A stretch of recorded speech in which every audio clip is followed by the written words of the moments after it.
भारत सरकार ने पतंजलि से कोरोना वायरस की दवा का विज्ञापन बंद करने को कहा है। आयुष मंत्रालय ने पतंजलि आयुर्वेद से इस दवा के संबंध में संज्ञान लेते हुए पूरी जानकारी मांगी है। आयुष मंत्रालय ने कहा कि उसे इस दवा के संबंध में तथ्यों के दावे और वैज्ञानिक शोध के संबंध में कोई जानकारी नहीं है और बिना मानक की जांच कराए हर तरह के विज्ञापन पर अगले आदेश तक रोक रहेगी। बता दें, योग गुरु स्वामी रामदेव ने तथाकथित कोरोना वायरस की दवा कोरोनिल श्वासारिवटी नाम की 2 दवाओं को मंगलवार को बाजार में उतार कर दावा किया कि आयुर्वेद पद्धति से जड़ी बूटियों के गहन अध्ययन और शोध के बाद बनी ये दवा 100% मरीजों को फायदा पहुंचा रही है। कोरोना वायरस की आयुर्वेदिक दवा बनाने का ये दावा रामदेव और आचार्य बालकृष्ण ने प्रेस कॉन्फ्रेंस में किया। प्रेस कॉन्फ्रेंस में ट्रायल में शामिल रहे वैज्ञानिक, डॉक्टर, रिसर्चर भी मौजूद रहे। रामदेव ने कहा कि संपूर्ण साइंटिफिक डॉक्यूमेंट के साथ श्वासारिवटी कोरोनिल कोरोना की एविडेंस बेस्ड पहली आयुर्वेदिक औषधि है। पतंजलि के मुताबिक ये रिसर्च संयुक्त रूप से Patanjali research institute Haridwar, national institute of medical science Jaipur द्वारा किया गया है। दवा का निर्माण दिव्य फार्मेसी हरिद्वार और पतंजलि आयुर्वेद लिमिटेड हरिद्वार के द्वारा करने की बात कही गई। कोरोना वायरस की ये कोरोनिल नामक दवा एक आयुर्वेदिक दवा है। इस दवा में सिर्फ देसी सामान मिलाया गया है।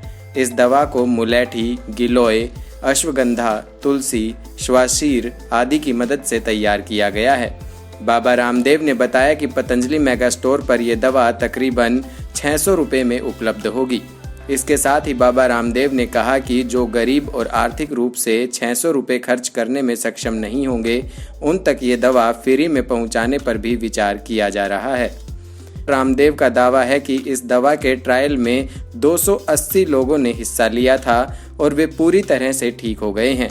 उन्होंने ये भी कहा कि मरीजों पर दवा के परीक्षण के लिए जरूरी मंजूरी पहले से ही ले ली गई थी। पतंजलि के दावे के अनुसार क्लिनिकल ट्रायल के अनुसार 3 दिन के अंदर 59% मरीज रिकवर किए गए। वहीं 7 दिन के अंदर 100% से मरीज पॉजिटिव से नेगेटिव हो गए। हालांकि इस मामले पर सरकार ने पतंजलि से कहा है कि इसका प्रचार प्रसार तुरंत बंद किया जाए। सरकार ने कहा कि अभी इस दवा की वैज्ञानिक जांच नहीं हुई है और उनको इस बारे में पता नहीं है, इसलिए अभी तत्काल प्रभाव से इसका प्रचार प्रसार रोका जाए। आयुष मंत्रालय के बयान के मुताबिक पतंजलि को इस बारे में सूचित कर दिया गया है कि दवा के इस तरह के विज्ञापन जिसमें आयुर्वेदिक दवा भी शामिल है वो ड्रग्स एंड मैजिक रेमेडीज कानून 1954 और कोरोना महामारी को लेकर केंद्र सरकार के निर्देशों के अंतर्गत आता है। बता दें कि मंत्रालय ने 21 अप्रैल 2020 को एक अधिसूचना जारी की थी, जिसमें यह बताया गया था कि आयुष मंत्रालय की देखरेख में कोविड-19 को लेकर शोध अध्ययन कैसे किया जाएगा। मंत्रालय ने sample size, institutional ethics committee clearance, CTRI registration और अध्ययन से जुड़े डाटा के बारे में भी जानकारी मांगी है। साथ ही मंत्रालय ने उत्तराखंड सरकार के लाइसेंसिंग प्राधिकरण से दवा की लाइसेंस की कॉपी भी मांगी है और प्रोडक्ट के मंजूर किए जाने का ब्यौरा भी मांगा है।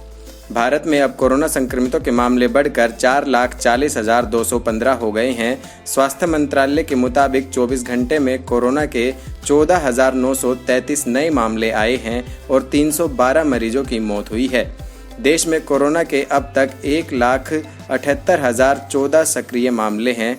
कोरोना से देश भर में अब तक 14,011 लोगों की जान जा चुकी है। वहीं 2,48,179 लोग इस वायरस के संक्रमण से ठीक हो चुके हैं। Bureau report, the public TV.